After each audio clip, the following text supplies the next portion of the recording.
bajo rendimiento y el fracaso escolar, y también la mayoría de alteraciones de conducta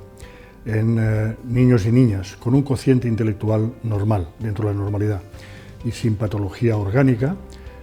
casi siempre son debidos a que no se han diagnosticado y no se han tratado los trastornos del neurodesarrollo que de alguna forma influyen directamente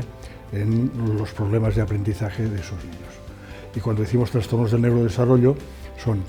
el trastorno por déficit de atención e hiperactividad, las dislexias, las discalculias, las disgrafías, los trastornos de la comunicación, todos los trastornos del espectro autista, conjunto de factores que, por desgracia,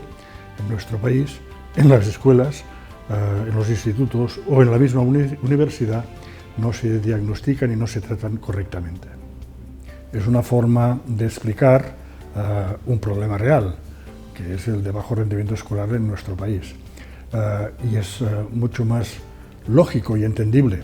atribuirlo a un problema de base biopsicológica que no culpar a las madres, culpar a las escuelas, culpar a la sociedad, culpar a los amigos,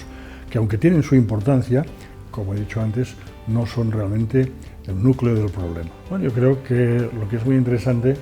es el que tocáis una gran cantidad de temas